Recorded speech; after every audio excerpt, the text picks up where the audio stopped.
아멘. 저는 오늘 말씀을 통해서 빌라델비아 교회의 작은 능력으로도 라는 제목으로 이렇게 말씀을 나누려고 합니다. 얼마 전에 뉴스를 듣는데 이런 내용이 나오더라고요. 요즘 기업에서 직원을 채용할 때 경력자의 비중을 높이고 대졸 신입사원의 비율을 낮추는 경향이 있다. 정기 공채를 높이고 정기 공채의 경우는 줄이고, 그러니까 대학 졸업할 때 이제 공채를 많이 하잖아요. 그 비중을 낮추고 수시 채용을 높인다라고 합니다. 이유는 단순합니다. 경력자는 채용과 동시에 업무에 즉각적으로 투입할 수 있지만 신입사원들, 미경력의 신입사원들은 실무에 투입하기 위해서 업무 재교육 기간이 필요하다는 거예요. 대학에서 전공을 하고 왔어도 실무 경험이 없다 보니까 최소 6개월 정도 걸리고요. 길게는 업무에 따라서 2 내지 3년이 걸린다고 합니다. 분명히 내가 당장 일할 그 자리가 부족해서 사람이 부족한 거죠. 일할 때가 있는데 사람이 부족해서 그 일하도록 사람을 채용했는데 일하게끔 하는데 걸린 시간이 2, 3년 걸린다는 거예요. 당연한 거죠. 그러니까 기업의 입장에서 본다면 당장 실무 능력이 좋은 직원을 선택하는 것은 우리가 뭐라고 말할 수 없습니다. 그다음 요즘 청년 실업의 이율이 굉장히 높아지잖아요. 대학을 졸업했는데 기업체에서는 경력자 중심으로 뽑다 보니까 신입자들이 대학 졸업자들이 갈 데가 없는 거예요. 뭐 여러 가지 상황에서 채용 인원들이 줄었죠. 근데 줄어든 이유 중에는 그런 부분이 있더라는 겁니다. 여러분, 세상의 기준과 하나님의 기준이 다르다는 것을 우리는 알 수 있습니다. 세상에서의 바라보는 능력과 하나님의 능력 사이에는 분명한 차이가 있습니다. 세상은 능력 있는 자를 선택하려고 하고요. 세상은 아무 허물이 없는 자, 죄가 없는 자를 선택하려고 합니다. 전과가 있다 그러면 거절하는 거예요. 꺼려해요. 그래서 그런 능력 있고 죄가 없는 사람을 선택해가지고 그 사람의 능력으로 하여금 일하게 합니다. 그러나 하나님은 어쩌면 반대의 경우인 것 같아요. 능력 없는 자를 선택하시고 자격 없어 보이는 자를 선택하시고 심지어는 죄인을 선택하십니다. 그래서 하나님의 능력으로 일하십니다. 분명히 우리를 선택했는데 자격 없고 능력도 없고 죄도 있는 우리를 선택하셨는데 우리의 능력으로 일하는 게 아니라 선택으로 우리를 해놓고 당신의 능력으로 하나님이 일을 하시는 거예요. 우리는 단지 그 통로가 되어진 것뿐이에요. 그게 세상 것과 하나님의 것, 세상의 능력과 하나님의 능력, 세상의 기준과 하나님의 기준에 분명한 차이가 되는 겁니다. 세상의 기준과는 분명히 우리가 바라보는 기준이 아닙니다. 그렇기 때문에 여러분, 우리가 이 땅을 살아가는 동안에, 하나님의 자녀로 살아가는 동안에 세상의 기준에 의하여 나를 평가하는 것에 절대적인 가치를 두지 않았으면 합니다. 그렇다고 무시하면 안 돼요. 세상의 기준을 무시하면 안 되지만, 그러나 세상의 기준이 내 인생과 특별히 내 믿음의 생활을 결정짓게 하여서는 안 된다라는 것입니다. 빌라델비아 교회는요, 서머나 교회와 함께 책망이 없는 칭찬만 받은 교회입니다. 그래서 교회 이름들 보면은 서머나 교회 또는 빌라델비아 교회라는 이름을 가진 교회들이 많아요. 근데 4대 교회라는 교회 이름은 없어요. 왜요? 책망만 받았거든요. 그렇게 되어 있어요. 자, 그러면서 생각해 봅니다. 빌라델비아 교회가 대체 어떤 교회이길래, 그 성도들은 어떤 성도들이기에, 그들은 어떤 많은 능력을 가졌길래, 주님의 얼마나 큰 일을 감당했길래 책망 없이 칭찬만 받았을까? 결론부터 말씀드리면 그렇지 않다는 겁니다. 주님이 직접 말씀하셨잖아요. 너는 작은 능력으로도, 작은 능력을 가지고서도 라고 말을 하는 거예요. 능력이 없었어요. 작은 능력을 가진 교회요, 작은 능력을 가진 성도들이었다라는 겁니다. 그럼에도 불구하고 칭찬만 받았어요. 그렇다면 먼저 빌라델비아 교회의 상황을 살펴볼 필요가 있습니다. 이곳은요, 빌라델비아 지역은 포도가 특산물로서 유명한 고산지에 고원에 위치한 도시입니다.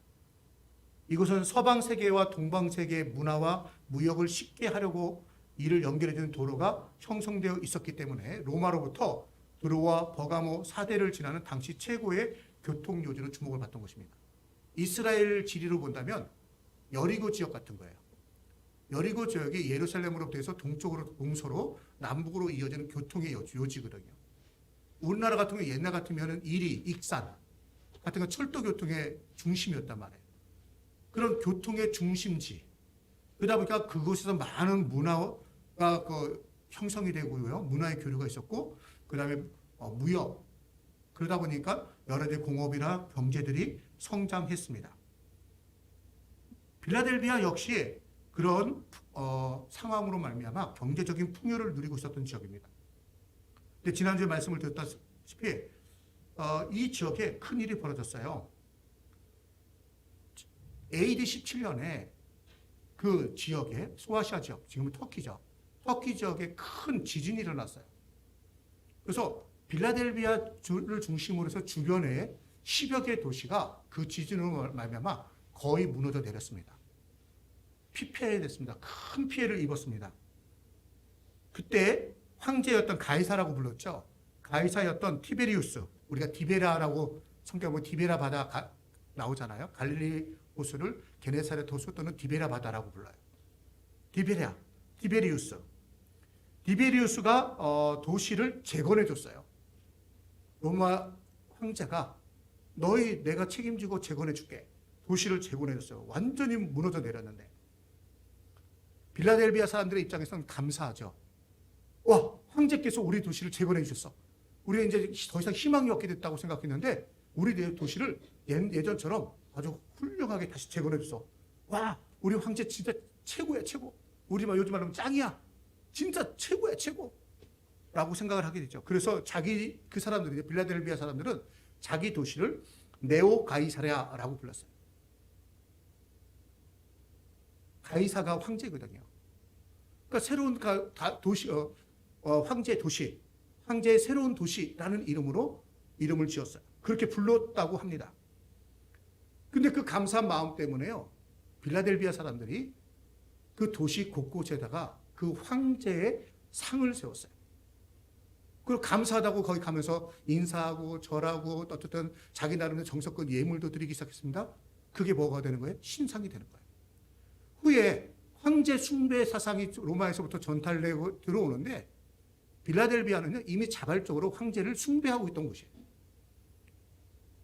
우리에게 절망이 찾아왔고 희망이 없는데 우리 같이 연약한 자들에게 황제가 큰 은혜를 베풀어 우리의 살 길을 열었어. 그래서 자발적인 황제 숭배 사상이 있었던 그곳이 바로 빌라델비아 지역입니다. 이 지역에 교회가 세워졌습니다.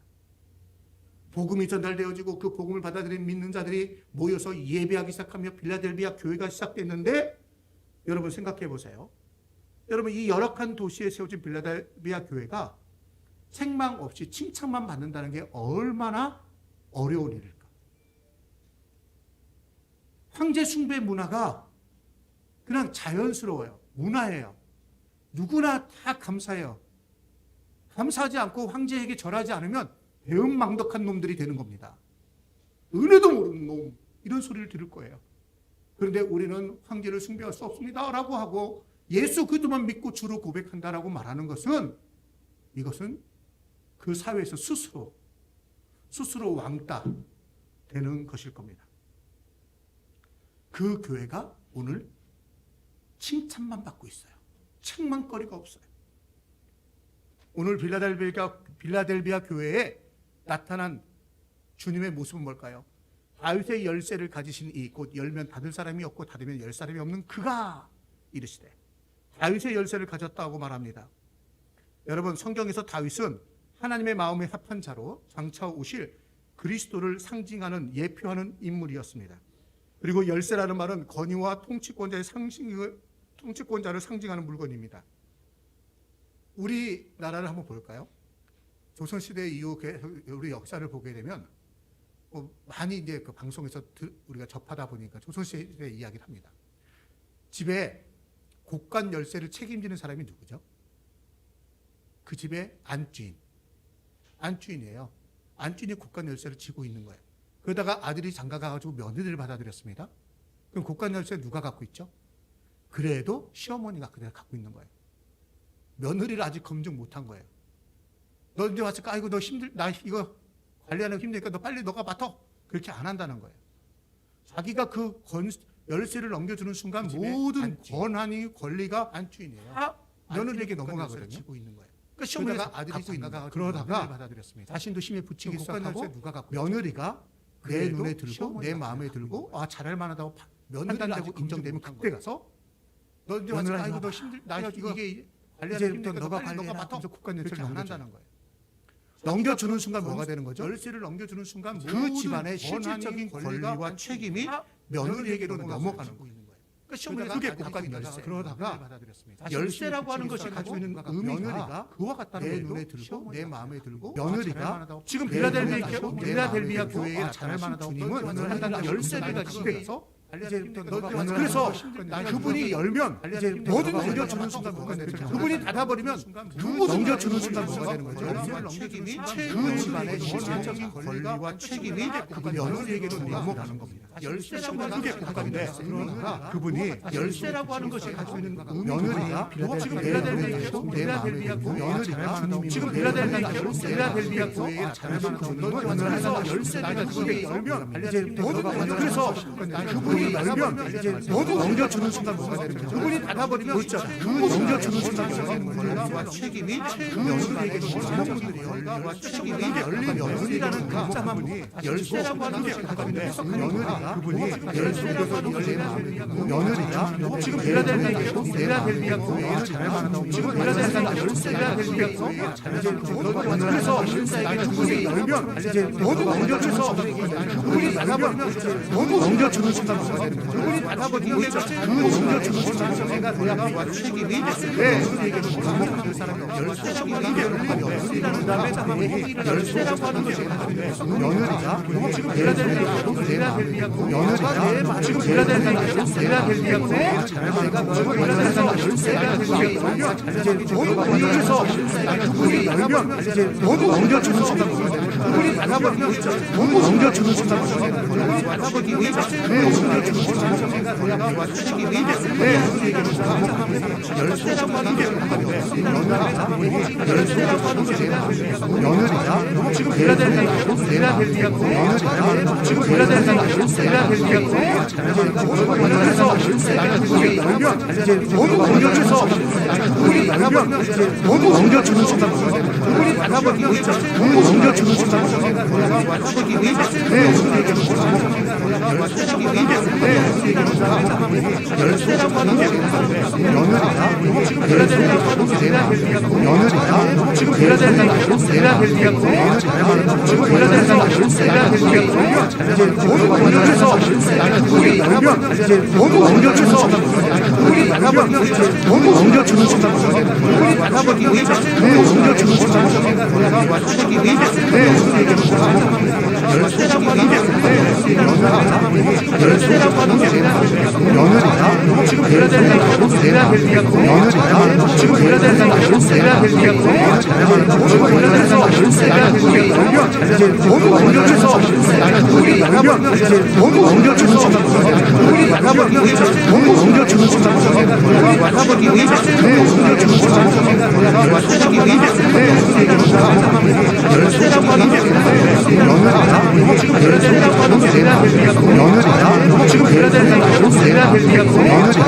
지금 빌라델비아 모두 넘겨줘서 그분이 열면 모두 넘겨줘서 그분이 닫아버리면 모두 넘겨주는 순간 그분이 닫아버리면 모두 넘겨주는 순간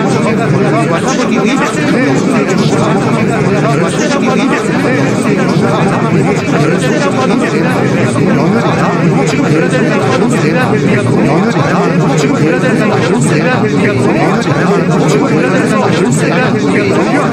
모두 넘겨줘서 그분이 열면 모두 넘겨줘서 그분이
교회도 숫자적으로 또 적고요. 특히 코로나 위기 가운데 점점 어려웠고 힘없고 연약해요. 어쩌면은 본문에 나와 있는 단어를 빈다면 작은 능력을 가진 교회요, 작은 능력을 가진 성도처럼 느껴져요. 저와 여러분 앞에 열린 문이 있었습니다. 그리고 있습니다. 그리고 우리는 그 문을 선택했고 그 문을 들어가고 있습니다. 저에게는 어쩌면서 이 말씀이 우리도 주님 앞에 책망이 없이 칭찬만 받을 수 있는 성도가 되고 칭찬만 받을 수 있는 교회가 될 수 있구나라는 소망을 오늘 본문까지 다시 한번 찾게 됩니다. 지금 내가 부족하고 지금 내가 연약하고 지금 우리 교회가 연약하고 지금 우리의 믿음의 상황이 연약하다고 해서 주님 앞에서 주님의 칭찬받지 못할 대상이 되지는 않는다는 거예요. 주님은 우리가 능력이 있기 때문에 크기 때문에 뭐가 많은 것을 가지고 있기 때문에 우리를 칭찬하고 인정하고 하시는 것이 아니라는 겁니다. 우리가 비록 부족하더라도 라는 겁니다. 저와 여러분은 열린 문, 가능성의 문 앞에서 하나님 앞에 옳은 선택을 했다는 것, 어쩌면 좁은 문을 향해 늘 선택의 삶을 살고 있다는 것을 저는 믿습니다. 이들에게도 수많은 유혹이 있었을 겁니다. 예수 믿는 것을 포기하면 얻을 수 있는 물질적인 풍요로움도 있었을 것입니다. 하지만 영원한 것을 위해 잠시 누리는 낙을 택할 수는 없었습니다. 저는 해병대는 갔다 오지 않았는데 영화라는 것을 통해 가지고 해병대에 대한 이야기를 접하게 됐어요.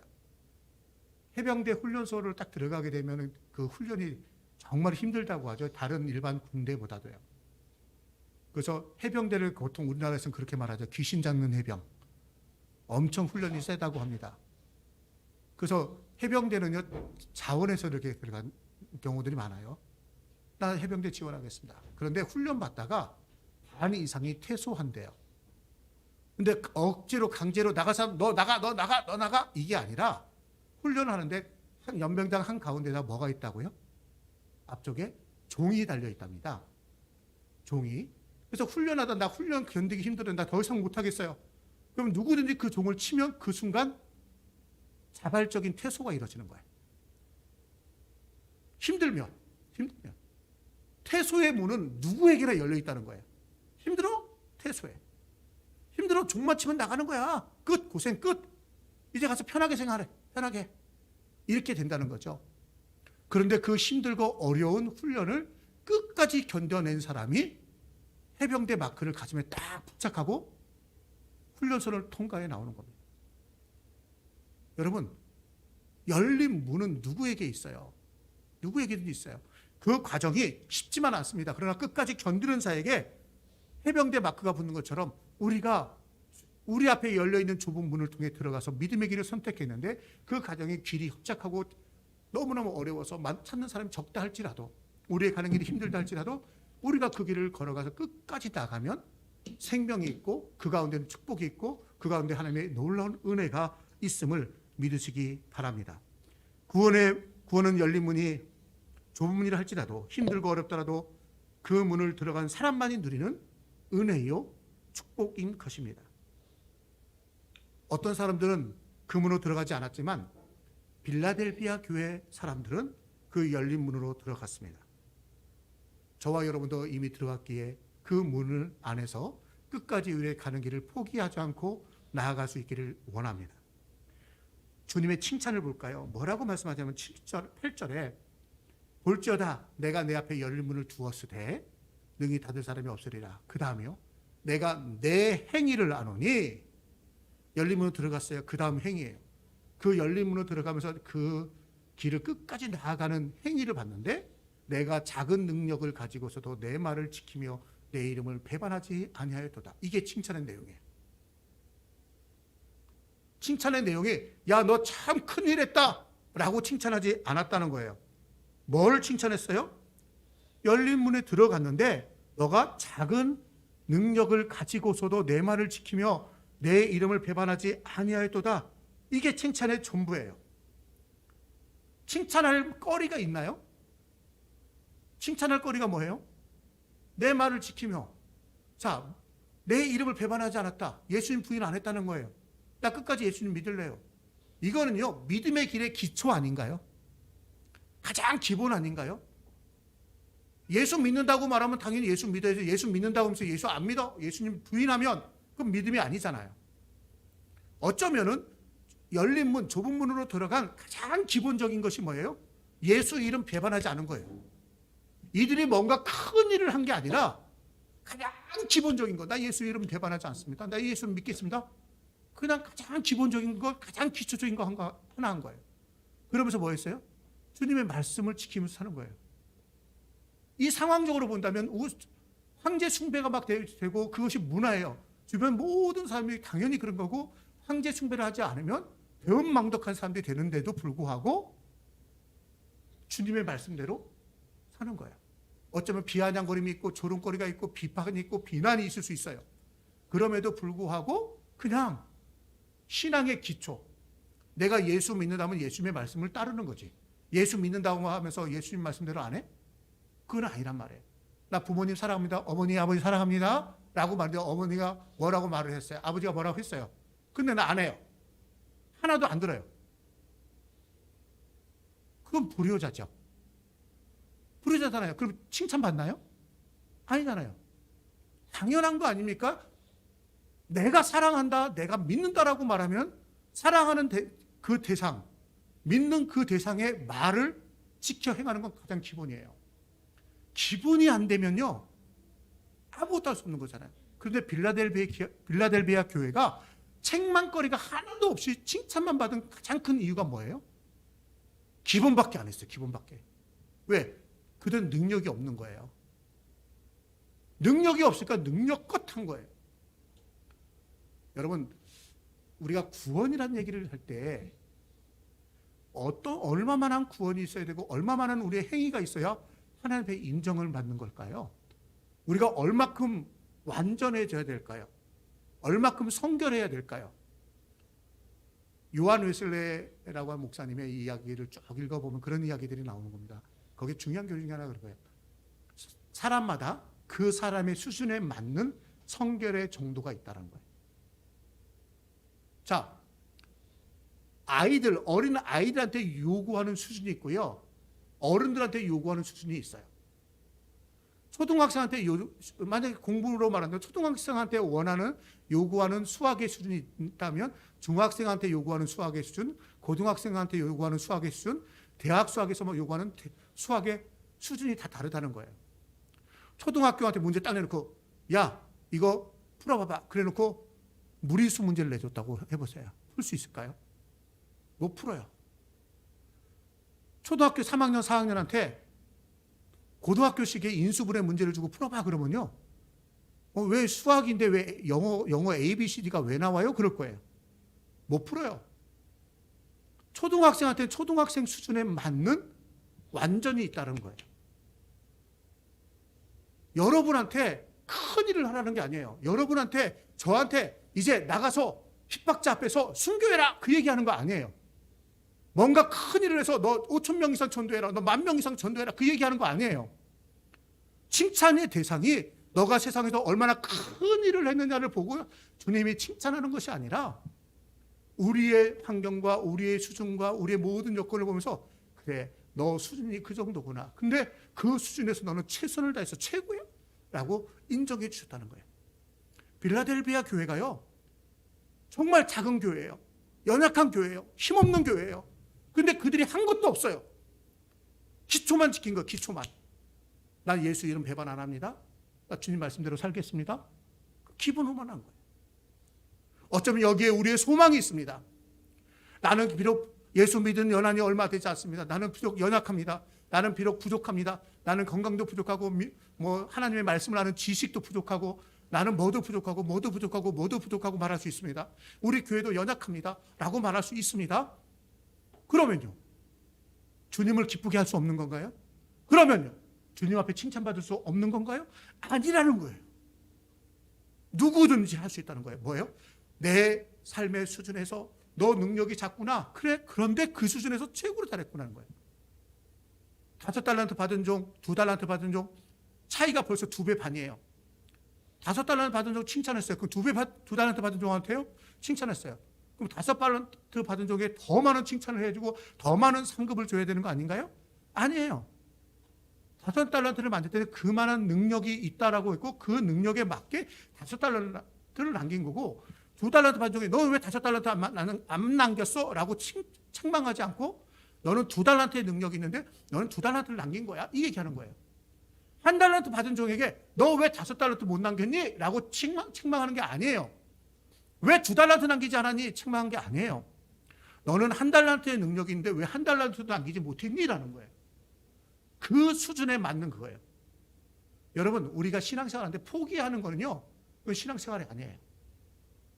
나는요 1달란트밖에 받지 못했어요. 나는요 능력이 부족해요. 우리는요 환경이 부족해요. 나는 기회가 없었어요. 나는 운이 나빴어요. 그러니까 나 못했어요. 나 안 했어요. 그건 포기예요. 포기. 그건 책망의 원인이죠. 포기했는데 누가 칭찬해 주겠습니까? 나는 포기하면 안 되는 거예요. 내가 아무리 연약하고 부족하더라도 그 수준을 누가 알고 계냐면 주님이 알고 계시는 거예요. 너 부족하지? 너 힘없지? 너 연약하지? 나 안다? 마음은 이렇게 큰데 너 지금 육체적으로 건강으로 감당이 안 되지? 마음으로 이렇게 하고 싶은데 너 경제적인 능력으로 그만큼 안 되지? 너 마음으로는 막 나가서 전도하고 싶은데 너 성격상 누구 앞에서 말 한마디도 못하지? 내가 안다라는 거예요. 주님은 알고 계세요. 그래서 똑같은 기준을 가지고 사회적 기준을 가지고 너 능력 있어? 없어? 라고 판단하는 게 아니라 우리 자신의 모습을 그대로 보고 계시는 거예요. 그러면서 빌라델비아 교회를 향한 칭찬을 다시 한번 읽어볼 필요가 있습니다. 내가 작은 능력을 가지고서도 내 말을 지키며 내 이름을 배반하지 않았다. 그냥 부족하고 연약한데 그거 하다 보면 옆에서 이런 소리 저런 소리 들을 수 있는데 그럼에도 불구하고 너가 기본에 충실했구나 라는 겁니다. 9절에 보니까 보라 사탄의 회당 곧 자칭 유대인이라 하나 그렇지 아니하고 거짓말하는 자들 중에서 라고 하는 거예요. 그러니까 그들 주변에요 이런 자들이 있다는 거예요. 사탄의 회당 같은 사람. 자칭 유대인이라 하지만 그렇지 않은 사람들. 그래서 자꾸 거짓말하는 거예요. 거짓말하고 비아냥거리고, 야, 뭐 하나님이 계시면 정말 계셔? 그렇다면 너희를 이렇게 연약하게 놔둘 것 같아? 아니잖아. 야, 하나님 믿는다고 너가 왜 이렇게 힘이 들고 너가 이렇게 고생해야 되니? 하나님 안 계셔? 라고 거짓말할 수도 있어요. 때로는 우리에게 부정적인 말을 하기도 합니다. 조롱도 합니다. 야, 빌라델비아 교회야, 너는 능력도 없잖아. 숫자도 적잖아. 초라한 사람들만 모였잖아. 너희 안에 문벌 좋은 사람, 지식인, 부자가 얼마나 되니? 없잖아. 없잖아. 도대체 교회로서 내가 할 수 있는 일이 뭐니? 라고 비아냥거리고 조롱할 수도 있다는 거예요. 분명히 그랬을 가능성이 커요. 그 당시 사회 문화적으로 본다면. 근데 오늘 우리가 처해 있는 지금 현실이 그러지 않나요? 우리 자신이 그렇고 우리 자신이 속해 있는 교회가 현재 그러지 않나요? 주변으로부터 주변은 도리어 교회를 안 다니는 사람이 더 편하게 살고 있고요. 더 잘 사는 것 같아요. 느낌상. 그리고 교회에 대해서는요, 자꾸 비아냥거리고 조롱하는 속들이 있어요. 그러니까 일부 사람들은 거짓말하는 것처럼 얘기를 하는 거예요. 하나님이 계시면 정말 계실까? 미국의 쌍둥이 빌딩에 테러가 일어났을 때 그때 가장 세계적으로 일어났던 질문, 하나님이 살아계시다면 정말 저럴 수 있을까? 하나님이 막아줬어야지. 하나님이 살아계시다면 지금 내가 이렇게 고생해야 될까? 하나님이 살아계시다면 내가 하나님을 믿는다고 말하는데 내게 왜 이런 어려움이 있을까? 자꾸 그런 거짓말이 우리에게 들려오는 거예요. 유혹하는 거예요. 우리 흔들려고 해요. 근데 그 흔들림 속에서 빌라델비아 교회는 어떻게 했다고요? 그래도 우리는 주님을 배반하지 않습니다. 우리는 이 열린 문으로 들어왔습니다. 주님의 말씀을 지키며 거룩하겠습니다. 라고 한 겁니다. 주중에 다른 목사님들하고 좀 통화할 기회가 있었어요. 예전에 목회했던 목사님들하고도 한번 통화할 기회가 있었는데 어떤 목사님이 막 말을 하다가 한마디를 하더라고요. 요즘 교회는 어떠세요? 라고 물어보고 싶지만 지금 그렇게 묻는 게 예의가 아니죠? 그냥 넘어가는 거예요. 이게 묻는 건지 안 묻는 건지 대답을 해야 되는지 말아야 되는지. 근데 그게 우리의 그거예요. 너무 힘든 시기를 살고 있다는 거예요. 힘든 시기라는 건 뭐냐면 여러분 힘든 시기라고 다 힘들까요?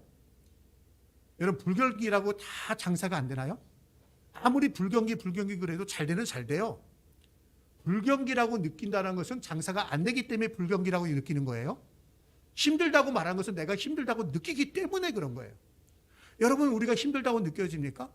많은 사람들이 우리가 지금 어렵다고 느낍니까? 그렇다면 다른 말 안 해요. 모든 사람이 다 어려운 게 아니에요. 내가 지금 어렵다는 얘기죠. 내가 지금 어려운 거예요. 내가 지금 힘이 없는 거예요. 내가 지금 감당할 능력이 없는 거예요. 여러분 뭐가 힘드십니까? 그렇다면 여러분이 지금 능력이 부족하다고 스스로 느끼고 있다는 거예요. 내가 지금 건강이 부족하다고, 내가 지금 물질적인 능력이 부족하다고, 내가 좀 힘이 없다고 느끼고 있는 거예요. 쉽게 말하면 작은 능력이죠. 이때 우리는 어떻게 해야 될까요? 여러분 내가 좀 힘들고 어렵다고 포기할 겁니까? 포기하면 미래가 없는 거예요. 끝난 거예요. 우리가 해야 될 것은 그럼에도 불구하고 한 발자국 내 자리에서 터벅터벅 걸어가는 거예요. 끝까지 걸어가는 거예요. 내 주변 사람들로부터 내가 많은 비난을 당하고 공격을 당하고 어려움을 당해요. 진퇴양난 어디 아무것도 할 게 없어요. 그래도 우리는 가야 돼요. 나는 뭐 할 게 없다고요? 그래도 우리는 숨 쉬어야 돼요. 그게 세상의 이야기예요. 근데 우리는 예수님을 믿잖아요. 우리는 그래서 플러스 알파 하나를 더하는 거예요. 하나님이 우리에게 구원의 열린 문만 열어놨을 뿐만 아니라 우리에게 또 하나의 문을 열어놨다는 거예요. 무슨 문이요? 하늘을 향해 기도할 수 있는 기도의 문을 열어놓으셨어요. 누구든지 내 이름으로 아버지께 구하면 내가 시행하리라. 누구든지 믿음으로 구하면 이루어지리라. 우리에게는 또 하나의 문이 열려 있어요. 그런데 그 문으로 들어가느냐 안 들어가냐는 우리의 선택의 문제라는 거예요. 내가 그 문으로 들어가서 그 문을 선택해서 그 문으로 들어가면 주님이 우리를 지켜주시고 보호해주시고 인도해 주시는 거예요. 아무도 그 문을 닫지 못해요. 우리 앞에 있는 구원의 문은 아무도 못 닫아요. 왜? 그 열쇠를 주님이 갖고 계시기 때문에. 우리 앞에 열려있는 응답의 문은 아무도 못 닫아요. 주님이 그 열쇠를 갖고 있기 때문에. 우리가 비록 힘들고 어렵다고요? 아니요. 지금 내가 그렇게 느낀 것뿐이에요. 저와 여러분이 지금 이 상황 가운데서 빌라델비아 교회가 기본에 충실해서 그 길을 걸어가서 책망 없이 칭찬만 받은 것처럼 저와 여러분이 오늘의 시점에서, 우리 교회가 지금 오늘의 시점에서 우리가 가야 할 그 길, 믿음의 길을 그냥 뚜벅뚜벅 걸어갈 수 있기를 주님의 이름으로 축원합니다. 축원합니다. 그래서요, 뒤에 말씀을 보게 되면 뭐라고 써 있냐면 10절에 내가 나의 인내의 말씀을 지켰은즉 이라고 되어 있어요. 인내의 말씀이라는 게 뭐냐면 좀 우리말의 번역이 애매하겠는데요, 인내하라는 말씀. 너가 나의 말을 지켰는데 그 말씀의 내용이 뭐냐면 인내해라 라는 내용이라는 거예요. 너 힘들고 어렵지? 인내해. 끝까지 견뎌. 그러면 내가 너에게 큰 상으로 함께 해줄 거야. 그래서 12절에는 이기는 자라는 말이 나와요. 11절은 내가 속히 오리니, 내가 올 때까지 좀 뚜벅뚜벅 인내하면서 그 길을 걸어가. 끝까지 이기는 자, 그 길을 끝까지 완주하는 자, 그 자에게 내가 이러한 축복을 주리라. 그렇습니다. 주님의 말씀은 딴 거 아니에요. 포기하지 않고 인내하는 거예요. 내가 부여잡은 하나님의 말씀, 내가 받은 하나님의 말씀, 내가 잡고 있는 믿음, 그 믿음을 붙잡고 주님을 붙잡고요, 인내하면서 가는 거예요. 주님을 부인하는 게 아니에요. 주님은 아멘이시오. 주님은 언제나 나와 함께 하시는 분이요. 주는 나를 지키시는 분이요. 주는 나에게 생명이십니다. 믿으면서 고백하면서 그 길을 뚜벅뚜벅 걸어가는 겁니다. 그러면 어떤 일이 벌어지냐면요, 앞에 말씀을 다시 한번 읽어보면 그 거짓말한 자들로 와서 내 앞에 절하게 한대요. 완전 인생 역전이 생긴 거죠. 그러면서 뭐예요? 내가 너를 사랑하는 줄 알게 하리라. 그들이 야, 하나님이 살아계시다면 너가 정말 이렇게 못 살아? 너가 저거 힘들어? 근데 결국은 하나님이 증명해 주겠다는 거예요. 우리를 보고 야, 진짜 하나님이 너 사랑하는구나 인정하게 해준다는 거예요. 인생 역전이 되는 거죠. 그들도 인정할 수밖에 없는 상황이 우리 가운데 찾아오게 해주신다는 거예요. 지금은 내가 부족하고 연약해도, 내 시작은 미약해도 내 나중은 창대하리라 말씀하셨던 것처럼 사람들이 우리를 인정할 수밖에 없게 만들어준다는 겁니다. 10절에 뭐라고요? 인내의 말씀을 지켰으니 또한 너를 지켜 시험의 때를 면하게 하리니. 시험의 때를 면한대. 근데 그 시험의 때가 언제예요? 이는 장차 온 세상에 임하여 땅에 거하는 자들을 시험할 때라. 재림의 주님이 오셔가지고 이 땅을 다시 시험하시는 거예요. 그래서 뭐예요? 알곡은 곡간에, 쭉저기는 불에 태우는 거예요. 영원한 심판의 때 우리는 그 심판이 우리와는 상관없는 거예요. 백보자 심판이라고 얘기를 하잖아요. 여러분, 백보자 심판은요, 믿지 않는 자들을 향한 거지 믿는 자들은 백보자 심판이 아니에요. 축복의 자리예요. 축제의 자리인 겁니다. 시험을 면하게 해준다는 거예요. 영원한 하나님의 나라를 얻게 되는 거죠. 그러면서 12절에 뭐라고요? 이기는 자는 내 하나님의 성전에 기둥이 되게 하리라. 하나님의 성전에 기둥이 되게 한대요. 기둥이 뭐예요? 그 건물을 떠받치는 기둥이에요. 그 기둥이 부실하면 어떻게 돼요? 건물이 무너져요. 요즘 뭐 붕괴 사건 때문에 우리가 많이 보잖아요. 기둥이 부실하면 건물이 무너져요. 우리는 능력이 작아요. 근데 주님 말씀하셨잖아요. 너 작은 능력을 가지고 있구나. 근데 우리를 기둥 삼아 주시겠다는 거예요. 여러분, 내가 능력이 있어서 기둥되는 거 아니에요. 주님이 우리를 기둥으로 삼아 주시는 거예요. 그가 결코 다시 나가지 아니하리라. 내가 하나님의 이름과 하나님의 성, 곧 하늘에서 내 하나님께로부터 내려오는 새 예루살렘의 이름과 나의 이름을 그 위에 기록하리라. 제가 이 말씀을 보는데요, 이 생각이 난 거예요. 저희 딸 에스더가 이제 결혼할 때 저희한테 옷을 한번 해줬어요. 스타하고 지금 이니가 이렇게 해서 옷을 사주는데 그때 와이셔츠를 한번 아내 예복으로 입으려고 했습니다. 근데 와이셔츠를 딱 맞추러 갔는데 제가 몸 사이즈가 좀 그러다 보니까 맞췄어요. 맞추는데 뭘 해줬냐면 소매 끝에다가 제 이름의 이니셜을 새겨주더라고요. 그래서 오늘도 그 옷 입고 왔어요. 주일날 입을 때는 가능하면 그 옷을 입어요. 그럼 마음이 뿌듯하고 뭔가 있는 것 같은 느낌이에요. 왜? 내 이름이 써있는 나만의 옷인 거예요. 누구나 입을 수 없는 있는 옷이 아니라 저만의 옷인 거예요. 그리고 나서 조금 더 생각을 확장해 봤더니 흔히 말하는 명품은 전부 다 뭐 있어요? 그거에 이름을 새겨놔요. 명품이 아닌 것은 이름이 없어요. 명품이라고 하는 것은 그 이름값이에요. 이름값. 우리는 능력이 없는데 내가 기둥이 되는데 내 기둥에 나에게 누구의 이름을 새겨준다고요? 새 예루살렘의 이름과 하나 주님의 새 이름을 새겨주신다는 거예요. 내 위에. 내가 명품이 되는 거예요. 저와 여러분 보잘것 없어요. 능력도 없어요. 사람들한테 막 비난당하고 조롱당할 수도 있는 연약한 자예요. 부자와 나사로에서 거짓 나사로 같은 존재일 수도 있어요. 근데 우리가 명품이 된다는 거예요. 명품. 내가 명품이어서 명품이 아니라 주님의 이름이 내게 새겨지니까, 성령의 인이 내게 쳐지니까 내가 명품이 되는 거예요. 이 저는 말씀하시려고 합니다. 이게 최고의 칭찬입니다. 최고의 축복입니다. 지금 우리가 혹여나 비록 부족하고 연약하다 할지라도 주님이 우리에게 약속하십니다. 너가 나를 믿는 믿음 안에서 포기하지 않고 인내하며 끝까지 믿음의 길을 걸어가면 내가 너로 하여금 하나님의 나라에서 명품이 되게 해주겠다. 저와 여러분이 작은 능력으로도 주님 앞에 인정받고 칭찬받으며 명품 되시기를 주님의 이름으로 축원합니다. 축원합니다. 우리 찬양하고 기도하겠습니다. 약할 때 강함 되시네.